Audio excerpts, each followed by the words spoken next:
Shalom, shalom, Israel. It's old girl and the old family here, and I got a little video that I recorded. It's about the T.I. situation.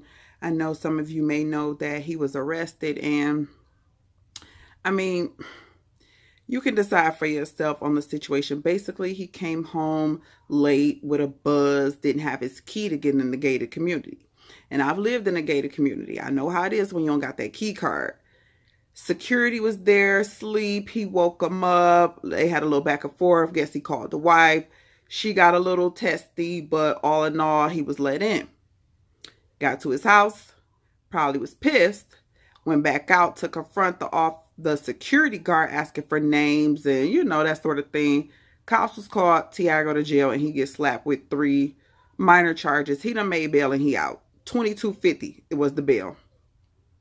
So I got a scripture, and my point I want to say in this is, T.I. got the money to post bail, but as for the rest of us, I just want to say that line from Training Day. You want to go to jail or you want to go home? I know a lot of us feel like we not our ancestors. We not about to take this. We standing up. We fighting. But let your fight be spirit-led, okay? And the scripture, I'm going to let the scripture speak for itself. I'm going to add the scripture. But basically it says that when you're in captivity, you need to stay far away from those who have the power to slay you. Okay. Now, in this instance, it didn't go that far, but y'all get the point. You get the scripture. Sometimes some stuff is, I don't know. And then furthermore, I want to add this. I'm not a fan of living amongst people who don't want me there. And I know some of y'all may feel like T.I. Like, I pay my money, I can afford to live here, etc. And you can. It's just me. I've never wanted to live in areas that was predominantly another race, and I'm the minority. 50-50, 70-30, I'm cool with that. But, and us being 70. Like, my current living situation is like 70-30, mostly Judah, but it's 30%. Some white folks around here and some Arabs. So that's just kind of how I stand on it. I have friends who live in predominantly white neighborhoods, and they run into issues sometimes. Not saying you're not going to run into them anywhere, because we know we got to walk out Jacob's trouble. But I just feel like sometimes our people want to assimilate and want the finer things in life to the extent that we try to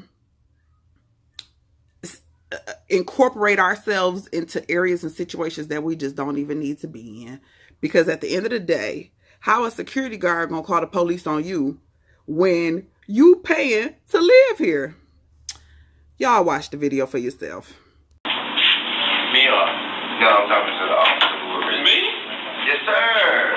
I told you can ask any question. I've been waiting to get you to a point where I can respectfully ask you a question as to why I was arrested. You acting like a fool? I wasn't acting like no fool. I was not acting like a fool. Because I was questioning the person who refused to acknowledge me for the application. All of my money and taxes to pay that man. No, he did not answer me. You say, excuse me, sir? No, I said they didn't have to answer me. He didn't have to answer me. How so, sir? But tell me, okay, well, even if you feel that you didn't have to answer me, what you didn't have to come back was? I didn't have to, but I have a right to come back. I paid millions of dollars for a house, and that that's your fault. That's what you want to do. So I'm not going to argue. But sir, I'm asking a question and you never answered me. Where you want to argue every time I answer your question? No, sir, I'm not arguing. I'm merely requesting an answer. Why was I arrested? You said I was acting a fool. How so? You said because I came back and I questioned a man. You should have came back. I shouldn't have came back. That's my right as a taxpaying citizen. Okay. Why did that constitute for me to be arrested? Okay. Sir, you still haven't answered my question. I'll answer your question. You're answering a question. Oh, now you'll be answering to a lawyer at that point. That'd be awesome. I would love to. All right, shalom. I'm back. I got the scripture in this Ecclesiasticus in the Apocrypha.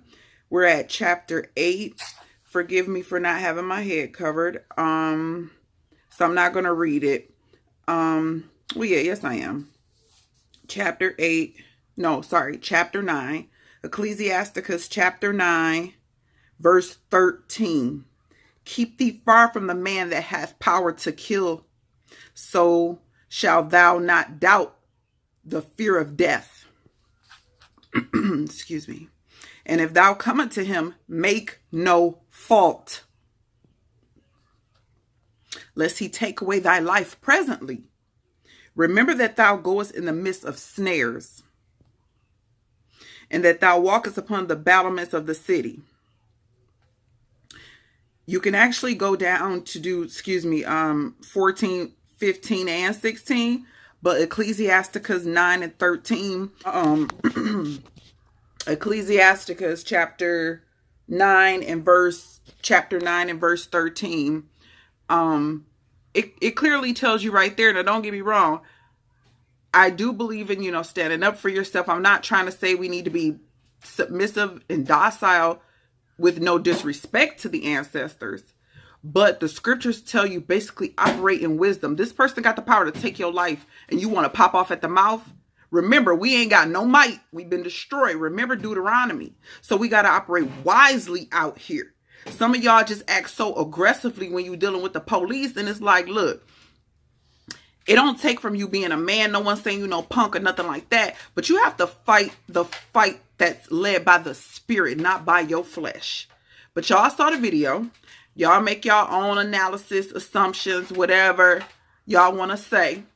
I'm not saying that brother was wrong because he had that bail money. A lot of us don't even want to have that bail money. Your family won't even answer the phone for you if you call from a jail, from a collect call. So we got to be mindful of things like that when we in that moment, when that flesh want to rise up, because the scriptures tell us what to do, being led by the spirit.